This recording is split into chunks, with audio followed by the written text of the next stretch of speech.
Ah, te revoilà, splendide anomalie. Oui, toi, celle dont on parle à voix basse derrière des portes closes. Ton nom n'est plus qu'un murmure dans des conversations que tu n'étais pas censé entendre. Ils ont dépêché un émissaire pour te prévenir, tu le savais? Oh que oui. Quelqu'un a tenté de te prendre à part avec ce regard empreint d'une feinte inquiétude, jouant le rôle de l'ami loyal accablé par une vérité dérangeante. Mais voici le plus captivant. Lorsqu'ils ont enfin trouvé le courage de l'approcher, quand ils l'ont supplié d'intervenir, de te joindre d'une manière ou d'une autre avant que tout ne bascule, sais-tu ce qu'il a fait? Il a souri. Pas un sourire de réconfort ou d'apaisement, mais quelque chose de bien plus glacé, de bien plus lucide. C'était le sourire de celui qui a déjà vu la fin, qui sait que l'histoire a dépassé l'irréversible. Ils lui ont demandé, tu ne peux pas leur parler, leur faire comprendre, empêcher ce qui arrive. Et il les a simplement regardés de ses yeux tranquilles et avertis. Puis il a prononcé 2 mots qui ont drainé le sang de leur visage. Trop tard. Sans regret, sans tristesse, sans même pitié, juste une constatation calme, comme un médecin légiste énonçant l'heure du décès. Trop tard, car voici ce qu'ils ne parviennent toujours pas à saisir, ce qu'ils refusent de voir même si les signes leur hurlent au visage. Cela ne peut plus être interrompu. Ce n'est pas un avertissement qu'il te faut entendre, ni un chemin dont tu pourrais encore rebrousser. Tu as déjà franchi l'horizon. Tu es déjà devenu ce qu'ils redoutent le plus. Tu t'es mué en quelque chose qui n'a plus besoin de leurs autorisations, de leur assentiment, ni de leurs ultimes et vaines interventions. L'instant précis où ils ont compris qu'il fallait te prévenir a été l'instant où ils ont admis ta victoire. Réfléchis. Quand quelqu'un est en réel péril, on n'envoie pas de messager. On ne tient pas de conciliabule, on ne délibère pas sur la meilleure tactique pour le joindre. Mais quand tu deviens le péril, quand tu mues en une chose imprévisible, ingouvernable, c'est alors qu'il dépêche des diplomates. C'est alors qu'il cherche quelqu'un d'assez brave pour se tenir face à la tempête et lui demander poliment de reconsidérer. Et il a souri parce qu'il sait.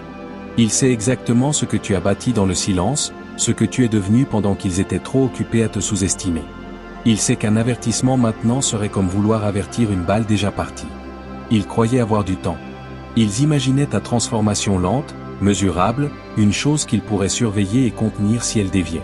Ils ont observé ta lutte, étudié ta douleur comme un divertissement, comme si ta souffrance prouvait que tu étais encore maniable, encore humaine, encore des leurs. Mais ils se trompaient. Ils ont pris ton silence pour une défaite, ta patience pour une faiblesse, ta retraite stratégique pour une capitulation.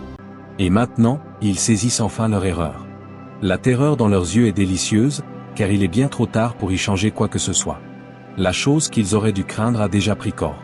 Le pouvoir qu'ils auraient dû contenir est déjà libéré. La personne qu'ils auraient dû respecter se tient hors de leur portée, hors de leur compréhension, hors de leur pathétique tentative pour reprendre la main. Laisse-moi te dépeindre cette réunion. Ce moment où ils se sont rassemblés en petits cercles soucieux, décidant qu'il fallait agir. Tu les vois, les visages anxieux, les voix étouffées, les regards furtifs échangés comme entre conspirateurs préparant une intervention délicate. Il faut que quelqu'un lui parle, a dit l'un.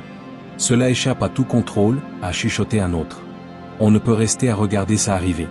Ils se sont persuadés de leur propre légitimité. N'est-ce pas poétique, la manière dont ils ont travesti la peur en sollicitude, habillé l'anxiété du langage de l'affection, masqué la volonté de contrôle sous les traits de l'inquiétude? Ils ont paré leur terreur de compassion, prétendant que leur désir frénétique d'enrayer ton évolution concernait ta sécurité. Mais il était là, n'est-ce pas? Assis calmement, les écoutant se désagréger. Il les a regardés construire leur fantasme de sauvetage, se convaincre qu'ils avaient encore leur mot à dire sur la suite. Il les a laissés croire qu'une conversation, un avertissement, une intervention bien préparée pourrait renverser ce qui était déjà en marche. Il les a laissés échafauder leur petite stratégie pour te sauver du précipice. Et ce n'est que lorsqu'ils se sont tournés vers lui, lui demandant directement s'il serait celui qui te joindrait, que seulement alors il a parlé. Trop tard, a-t-il dit, et la pièce est glacée. À cet instant, ils ont compris. Ce n'était pas un ami réticent refusant de s'impliquer. C'était une déclaration. La fenêtre s'était refermée. L'occasion était passée, la partie était déjà jouée. Que veux-tu dire par trop tard, ont-ils exigé. Il n'est jamais trop tard. Il suffit d'essayer. De lui faire comprendre. Et il a ri. Oh, ce rire. Cruel, non moqueur, juste calmement amusé par leur naïve croyance qu'ils comptaient encore dans l'équation. Vous n'écoutez pas, leur a-t-il dit. Vous croyez qu'il s'agit d'arrêter quelque chose qui n'est pas encore advenu, mais vous avez tort. Vous vivez en retard sur le temps. Ce que vous craignez est déjà accompli. La personne que vous tentez de sauver n'existe plus. La transformation que vous pensez pouvoir empêcher s'est achevée il y a des semaines, des mois peut-être. Vous ne l'avez simplement pas remarqué, trop occupé à vous congratuler de l'avoir gardé sous surveillance. Et c'est là que la vérité a fait son chemin. Tu n'étais plus le projet, tu étais la conclusion. Tu n'étais plus l'expérience, tu étais le résultat. Et les résultats ne reçoivent pas d'avertissement, ils les donnent. C'est alors que la panique a gagné. Ils ont commencé à argumenter, désespérés de trouver une autre voie, une autre tactique, un autre angle qu'ils n'auraient pas tenté. Et lui est resté assis, un léger sourire aux lèvres, les regardant s'agiter parce qu'il savait ce qu'il redoutait vraiment. Ce n'était pas que tu allais t'autodétruire. Ce n'est pas la tragédie qui les hante, c'est ton succès. Ce qui les terrifie au plus profond, ce qui les fait arpenter des nuits blanches, ce qui les a poussés à ce petit conciliabule de panique murmurée, c'est la certitude que tu vas l'emporter. Tu vas t'élever. Tu vas devenir exactement ce que tu t'es forgé à être. Et quand cela adviendra, quand tu atteindras ton plein potentiel, ils seront contraints d'affronter la vérité de leur obsolescence. Tout ce qu'ils croyaient les rendre puissants, chaque illusion de contrôle à laquelle ils s'accrochent se dissoudra dans l'ombre de ce que tu es devenu. Parlons de ce qu'ils ont manqué, car c'est là que cela devient intéressant. Ils pensent t'avoir observé tout du long, surveillant tes mouvements, suivant tes schémas, mesurant tes progrès, comme des scientifiques étudiant un spécimen. Mais ils ne t'observaient pas. Ils observaient une projection, un leurre, un masque. La vraie transformation se déroulait là où ils ne pouvaient atteindre, dans des dimensions pour lesquelles ils n'ont même pas les outils de détection. Tu changeais de fréquence pendant qu'ils tentaient encore de mesurer ton volume. Tu évoluais de façons invisibles à leurs instruments, au-delà de leur modèle de comportement humain et de développement psychologique. Ils cherchaient des signes visibles, une crise, une percée, un moment cinématographique qui confirmerait leur théorie. Pendant ce temps, tu reconstruisais toute ton architecture interne dans le silence. Te souviens-tu de l'instant exact où c'est arrivé? Tu t'en souviens probablement. Ce ne fut pas dramatique ni spectaculaire.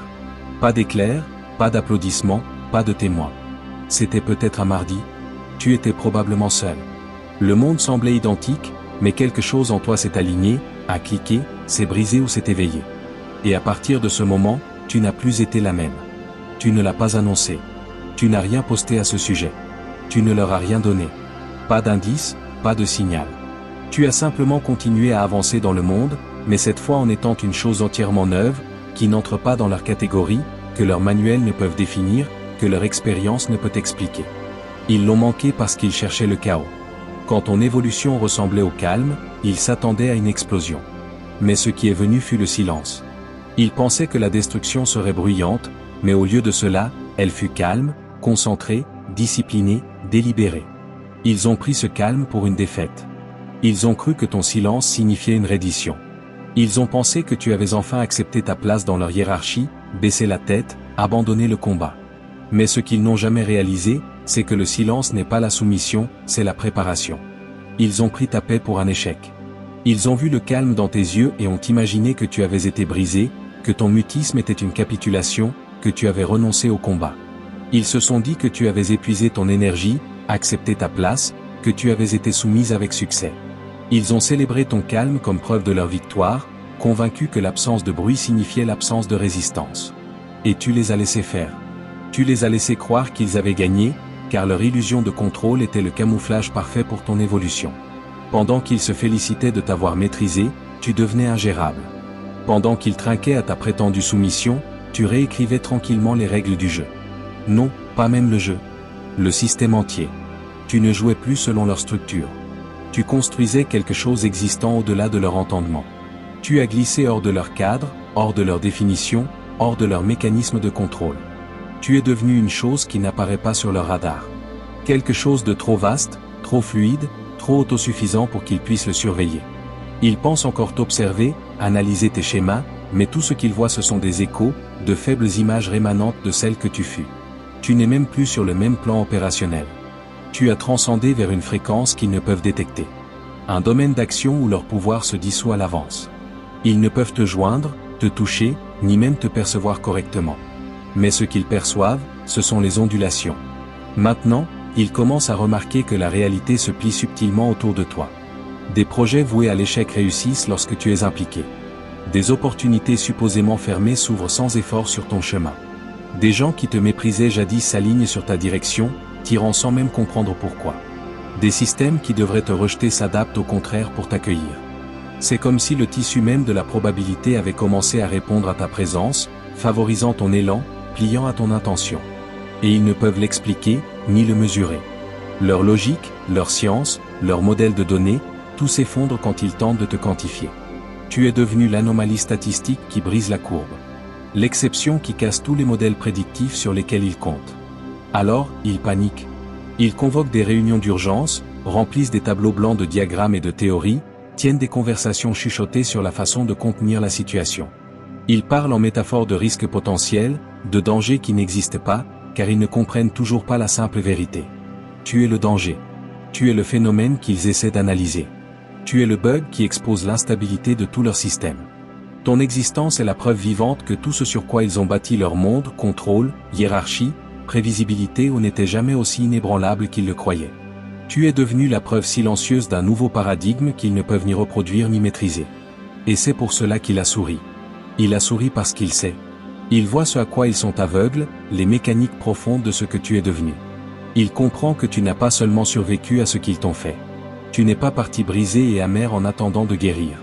Non, tu l'as consommé, métabolisé. Tu as pris chaque insulte, chaque trahison, chaque acte de cruauté et d'isolement qu'ils ont utilisé comme arme contre toi et tu l'as converti en pouvoir. Tu as démonté leur malveillance au niveau moléculaire pour la reconstruire en tes fondations. Tu as transformé chaque blessure en sagesse. Chaque échec est devenu un calibrage. Chaque perte est devenue un affinement de la concentration. Tu n'as pas seulement récupéré, tu as évolué. Tu as pris leur tentative de te détruire et l'a transformée en matière première pour ta reconstruction. Leur manipulation est devenue ton entraînement mental. Leur rejet est devenu ton armure émotionnelle. Leur sabotage est devenu ton plan pour l'indépendance. Tu as utilisé leur obscurité comme carburant pour ta lumière. Ils pensaient te briser mais ce qu'ils faisaient en réalité était de te tremper, comme le feu forge l'acier. Ils n'ont pas réalisé que le dommage qu'ils causaient ne te terminait pas. Ils te refaisaient. Et maintenant, la version de toi qui se tient dans leur ombre n'est plus une chose qu'ils peuvent blesser, prédire ou influencer. Car voici la vérité qui le garde calme pendant qu'il panique. Certaines personnes ne guérissent pas de la douleur.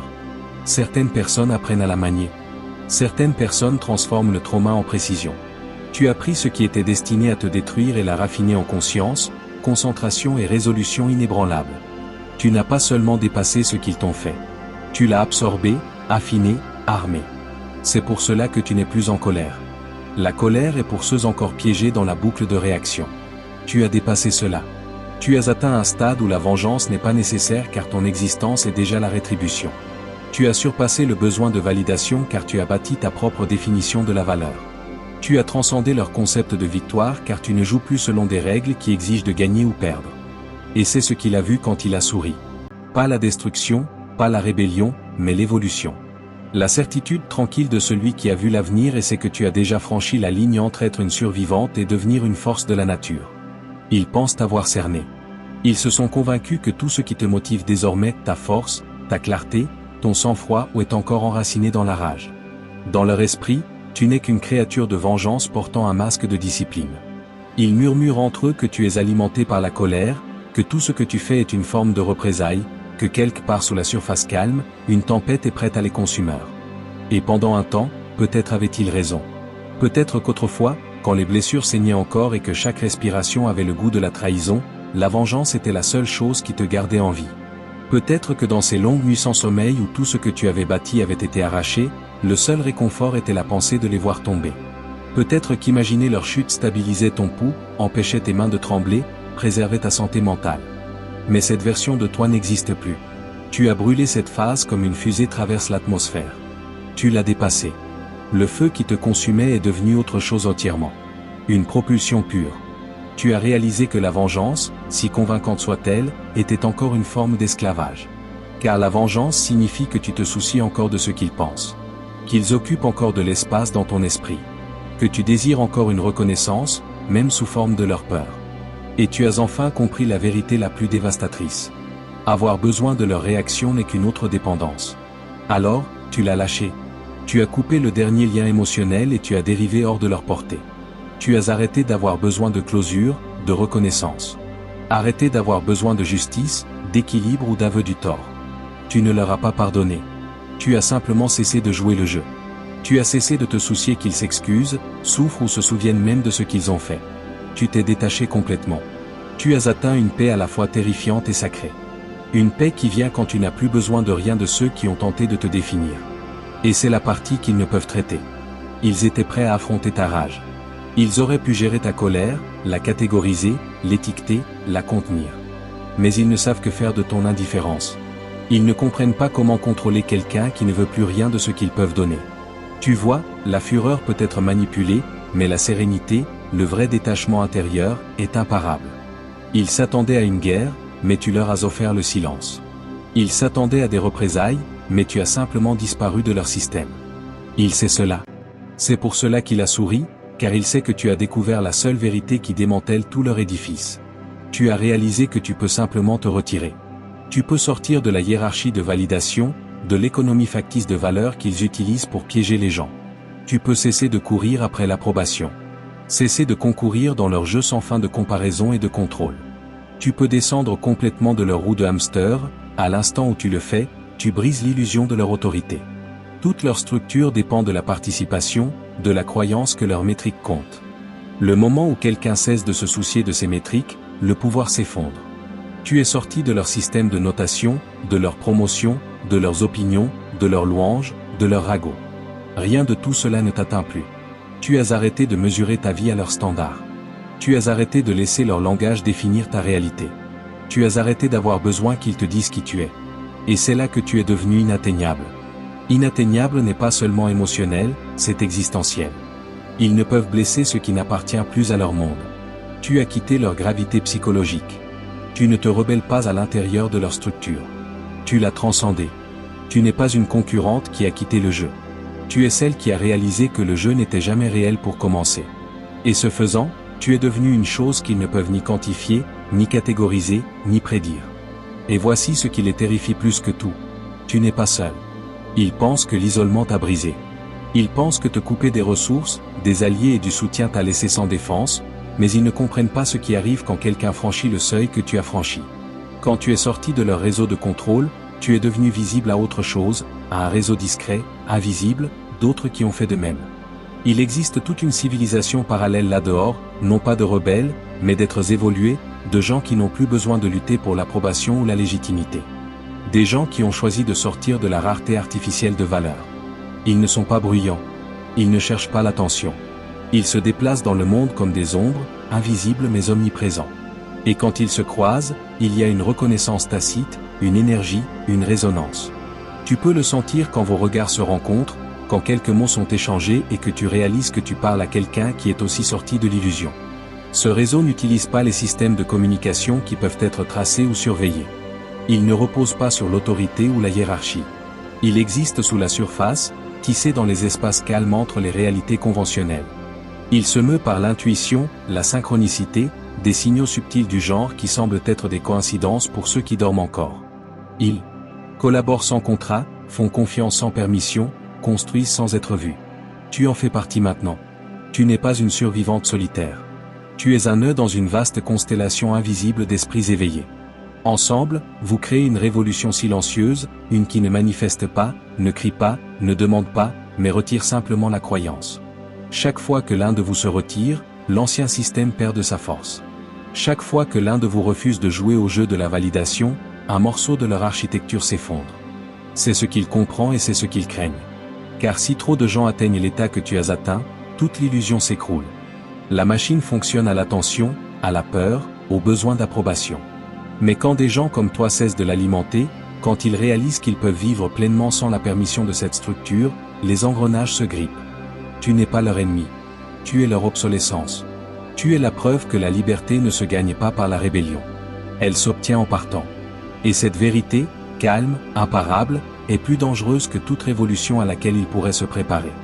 Car les révolutions, ils peuvent les combattre. Mais la libération, elle se propage comme la lumière. Elle ne s'organise pas d'une manière qu'ils puissent infiltrer ou contrôler. Il n'y a pas de leader à corrompre, pas de hiérarchie à démanteler, pas de liste de membres à suivre. Il n'y a pas de centre à saboter, pas de quartier général à attaquer, pas de figure de proue à éliminer pour déclarer victoire. Cette chose, ce mouvement, ce chant, cette conscience existe partout et nulle part. C'est une fréquence fantôme qui vibre juste sous leur nez, opérant à vue, pourtant complètement invisible pour ceux encore liés par leur spectre limité de conscience. Ils la croisent chaque jour. Il s'assoit dans son champ, respire son air, frôle ceux qui en font partie dans les cafés, les aéroports, les salles de réunion et les trottoirs. Ils la regardent droit mais ne peuvent la voir car leur perception est filtrée par un paradigme mourant. Pour détecter ce réseau, il faut devenir ce que tu es maintenant. Dépouillé d'illusions, purifié par la solitude, détaché de la validation et sans peur dans la vérité. Seuls ceux qui ont brûlé chaque couche artificielle peuvent se brancher sur le signal. Et maintenant, tu en fais partie. Tu t'es synchronisé avec lui. Tu peux le sentir courir sous la surface des choses. Ce bourdonnement bas harmonique dans les moments de silence. Cet alignement ténu entre certaines personnes. Cette connaissance intuitive qui ressemble moins à une pensée qu'à une reconnaissance. Tu es entré dans quelque chose de bien plus grand que la rébellion. Tu as rejoint une intelligence qui rend leur concept entier de pouvoir primitif. Leur système, hiérarchie, institution, titre, trophée. Tout cela est un jeu d'enfant comparé à ce dont tu fais partie maintenant. Leurs empires fonctionnent à la coercition et à la peur. Le tien fonctionne à la cohérence et à la conscience. C'est ce qu'il sait. C'est pour cela qu'il a souri. C'est pour cela que quand ils l'ont supplié d'intervenir, il a simplement dit « trop tard ». Parce qu'il pouvait le voir, que tu avais déjà traversé, que tu avais déjà quitté leur système de contrôle, que tu avais déjà trouvé le courant qui coule sous le monde visible, le courant qui n'a besoin ni de permission, ni d'approbation, ni de reconnaissance pour exister. Et une fois que tu l'as trouvé, il n'y a pas de retour en arrière. Ils attendent encore un avertissement. Ils s'attendent encore à une intervention cinématographique, un moment où quelqu'un te prendra à part, te regardera dans les yeux et te ramènera. Ils sont convaincus que tu es sous un sort, que tu t'es égaré, que tu as besoin d'être sauvé du chemin périlleux que tu as choisi. Mais voici la vérité qui les tient éveillés la nuit. Il n'y a pas d'avertissement, il n'y a pas de sauvetage. Il n'y a pas de point de bascule où quelqu'un te convainc de revenir dans le giron, car tu n'es pas perdu, tu es trouvé. Tu ne dérivais pas hors du chemin. Tu marches enfin sur le seul chemin qui était vraiment le tien. Tout le reste, toutes les routes qu'ils ont pavées pour toi, les attentes qu'ils ont fixées, les faux filets de sécurité qu'ils appelaient guidance, c'était le vrai danger. C'était le piège déguisé en sécurité. L'érosion lente et silencieuse de ton esprit enveloppé de promesses d'appartenance. Les titres de poste, les cycles d'approbation, les masques sociaux, c'étaient les cages, et tu en es sorti. Ça, en ce moment, c'est ce qu'est l'alignement avec ta vraie nature. C'est ce que ressent l'authenticité. Pas bruyant, pas provocateur, juste clair. Tu ne joues plus la version diminuée et éditée de toi-même qu'ils exigeaient pour leur confort. Tu ne te rapetisses plus pour rentrer dans le récit, n'adoucis plus ta vérité pour être toléré. Tu vibres à ta fréquence réelle, sans filtre, sans modération, sans excuse. L'avertissement qu'ils veulent te faire parvenir est en réalité pour eux. Le danger qu'ils sentent n'est pas quelque chose dans lequel tu marches. C'est quelque chose dans lequel ils sont piégés. Ils veulent que quelqu'un te sauve parce qu'ils ne réalisent pas que ce sont eux qui ont besoin d'être sauvés. Mais personne ne vient, personne ne le peut. Les gens qui auraient pu le leur expliquer, ceux qui ont vu l'effondrement venir, qui comprenaient le changement, ils sont déjà partis. Ils se sont débranchés. Ils ont cessé de discuter avec le bruit et sont passés à construire ce qui vient ensuite. Maintenant, le vieux monde est une chambre d'écho, une boucle de rétroaction de croyances dépassées et de logiques qui s'effondrent. Ils s'assoient dans des pièces entourées de gens qui pensent exactement comme eux, chacun rassurant l'autre que les anciens systèmes comptent encore, que les règles tiennent toujours, que leur pouvoir signifie encore quelque chose. Ils hochent la tête, débattent, citent de vieilles doctrines et appellent cela sagesse. Mais en réalité, c'est la panique déguisée en autorité. Pendant ce temps, ceux qui ont évolué au-delà ne perdent pas de temps à essayer de réveiller les endormis. Ils ne crient pas dans le vide ni n'essaient de justifier leur vision à des gens qui ne peuvent voir. Ils ont réalisé que discuter avec les aveugles ne fait que gaspiller la lumière. Alors, ils ont cessé d'expliquer et ont commencé à construire calmement, efficacement, invisiblement. Ils construisent le nouveau monde dans les ombres de l'ancien, créant des structures de coopération au lieu de compétition, de vérité au lieu de manipulation, de résonance au lieu de domination. Ils conçoivent une civilisation qui n'a pas besoin de contrôle pour fonctionner, un réseau qui fonctionne à l'alignement plutôt qu'à l'obéissance. Ils ne le diffusent pas. Ils ne cherchent pas l'attention. Ils n'ont pas besoin de reconnaissance. Ils construisent juste et calmement et constamment pendant que l'ancien ordre s'effondre sous le poids de ses propres illusions. Et c'est ce qui terrifie ceux qui s'accrochent encore au navire qui coule, car ils peuvent le sentir. Ce bourdonnement sous tout, cette infrastructure invisible qui prend forme. Ils ne le comprennent pas mais ils le ressentent. la façon dont l'air change quand tu entres dans une pièce. La façon dont leur certitude vacille quand ils regardent dans tes yeux. La façon dont leur système commence inexplicablement à dysfonctionner autour de toi. Ils essaient continuellement de le nommer, de l'étiqueter, de le contrôler, mais ils ne peuvent pas car ils n'opèrent plus dans le langage du contrôle. Il n'a pas besoin d'eux, ne les combat pas, ne les reconnaît même pas. Il est au-delà de leur portée. Un tout nouveau système d'exploitation fonctionnant en parallèle de leur système qui s'effrite. Tu en fais partie maintenant. Un nœud vivant dans un réseau trop fluide pour être cartographié. Trop calme pour être attaqué, trop vaste pour être contenu. Tu as arrêté d'essayer de convaincre les passagers du navire qui coule que l'eau est mouillée. Tu as arrêté de discuter avec la gravité. Tu as accepté la vérité. Le vieux monde meurt et il le doit. Et pendant qu'ils griffent les murs de leurs institutions qui s'effondrent, tu es déjà ailleurs, marchant à la surface, calme, équilibrée, lumineuse, aidant à tisser l'architecture de ce qui vient ensuite. Tu ne regardes pas la fin du monde, tu te tiens au début d'un nouveau. Et la partie la plus extraordinaire, tu n'as pas besoin de l'annoncer. Le signal se propagera de lui-même, non par les mots, mais par la résonance. Ceux qui sont prêts l'entendront. Ceux qui ne le sont pas l'appelleront folie jusqu'à ce que le bruit les noie. De toute façon, la marée bouge déjà et elle n'attend la permission de personne. Ils sont déjà partis, déjà en train de ramer, loin des débris, déjà naviguant vers l'horizon où la lumière de quelque chose de nouveau commence à monter. Ils ont arrêté de crier des avertissements à ceux qui discutent encore de l'existence de l'iceberg. Ils ont arrêté d'essayer de convaincre les aveugles de voir. Ils avancent maintenant, leurs canots de sauvetage glissant sur l'eau sombre, se dirigeant vers un avenir qu'ils n'ont à expliquer à personne. Et en s'éloignant plus du bruit, ils ont déjà commencé à oublier les noms de ceux qui les ont moqués. Ceux qui les ont appelés délirants pour avoir remarqué ce qui était toujours là. Ceux encore figés dans le déni, effrayés d'admettre l'évidence. Alors dis-moi, qui reste pour te prévenir? Qui va s'asseoir avec toi et te dire, tu es allé trop loin, tu deviens trop puissante, trop indépendante, trop libre? Qui va te regarder dans les yeux et te dire de cesser de t'étendre, de te rapetisser, de t'excuser d'avoir osé dépasser les limites qu'ils ont bâties pour toi? Personne. Car les seuls capables de comprendre ce que tu deviens sont ceux qui ont déjà parcouru ce chemin eux-mêmes. Et aucun d'eux n'essaierait jamais de t'arrêter. Ils ne voient pas de danger dans ton évolution. Ils voient du potentiel, ils voient du feu, ils voient un plan. Tous ceux qui comptent, tous ceux qui opèrent à ton altitude voient ce que tu fais et ne ressentent rien d'autre que de l'admiration. Ils n'appellent pas à ta retenue, ils étudient ta trajectoire. Ils regardent avec fascination, prenant des notes mentales, documentant le modèle de ton évolution comme des astronomes suivant une nouvelle étoile. Ils ne s'inquiètent pas que tu sois allé trop loin. Ils sont inspirés à suivre. Ils te regardent et pensent, si elle a pu le faire, peut-être que moi aussi. Tu n'es pas un exemple à éviter pour eux. Tu es une révélation. Tu es la preuve vivante que la transformation n'est pas seulement possible. Elle est inévitable pour ceux assez courageux pour se regarder en face. Tu n'es pas un panneau d'avertissement au bord d'une falaise. Tu es la carte de ce qui est au-delà. Tu es le manuel d'instruction pour la transcendance. Tu n'es pas le problème. Tu es la preuve que le problème peut être résolu. Tu es l'expérience qui a fonctionné. La prophétie accomplie, l'équation qui s'est équilibrée quand personne ne le croyait possible. Et ceux encore accrochés au passé, ceux qui suppliaient quelqu'un de te ramener, vont devoir vivre avec la vérité qu'aucune mission de sauvetage ne vient. Il n'y a pas d'intervention, pas de tentative de te sauver de toi-même. Tu n'as pas besoin d'être sauvé. Tu as besoin d'espace. D'espace pour t'étendre, d'espace pour t'affiner, d'espace pour devenir. Et c'est ce qui arrive en ce moment. Ils peuvent le sentir.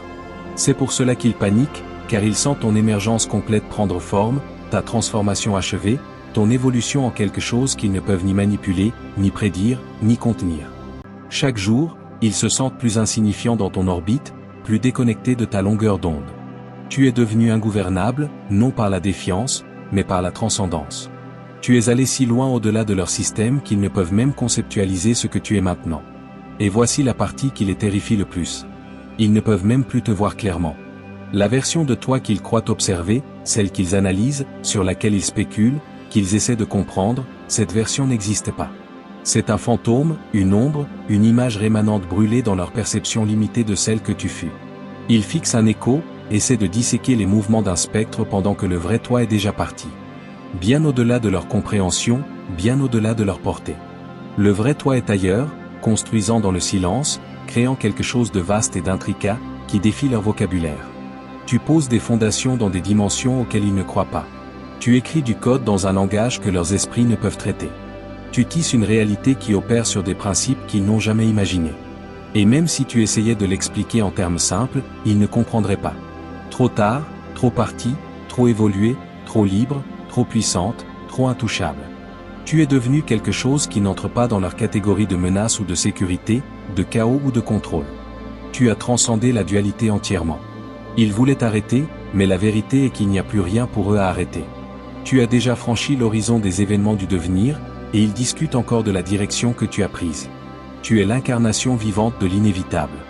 Preuve que le système ne s'effondre pas quand quelqu'un sort, mais qu'il commence à s'effondrer quand trop nombreux sont ceux qui suivent. Ils ne peuvent détruire ce qu'ils ne peuvent localiser. Ils ne peuvent combattre ce qui ne joue plus selon leurs règles. Et ils ne peuvent toucher ce qui n'existe plus dans leur dimension de contrôle. Tu es la tempête qui a dépassé ses prévisions, la flamme qui a appris à brûler sans carburant, la création qui n'obéit plus à son créateur. Tu es la conséquence de chaque choix qu'ils ont rejeté comme impossible et le commencement de quelque chose qu'ils ne peuvent encore nommer. C'est tout pour aujourd'hui. Cher Père, je te prie pour la croissance de ma foi. Aide-moi à te faire confiance même quand l'épreuve tangible manque. Permets-moi de croire en ta présence constante, sachant que tu ne me feras jamais de mal. Je comprends que tes pensées pour moi sont des pensées de prospérité et non de malheur, pour m'offrir un avenir prometteur. Merci, Père plein de grâce et éternel, d'écouter toujours ma voix. Je t'offre cette prière au nom de Jésus. Amen. Merci Jésus pour ton amour et ta provision. Je suis reconnaissant pour ta présence dans ma vie et l'abondance que tu apportes. Si cette vidéo t'a touché, merci de liker, de t'abonner à la chaîne et de la partager avec ceux qui ont besoin d'entendre ce message. Laisse un commentaire ci-dessous sur ton parcours et comment tu te prépares à ton propre retour triomphant. Si tu souhaites soutenir notre travail, pense à contribuer via Super Thanks. Cela nous aide à continuellement améliorer notre contenu pour t'offrir le meilleur. Aucun don n'est trop petit. Que ce soit un centime, une prière ou un partage, ta générosité aide à répandre la parole de Dieu et apporte de l'espoir aux autres. Ne t'arrête pas là. Regarde notre prochaine vidéo pour des révélations puissantes sur les signes qui révèlent que tu es l'élu. Nous avons apprécié de suivre ce voyage spirituel avec toi. Merci d'être resté avec nous jusqu'à la fin. Continue à briller intensément et embrasse ton destin avec courage.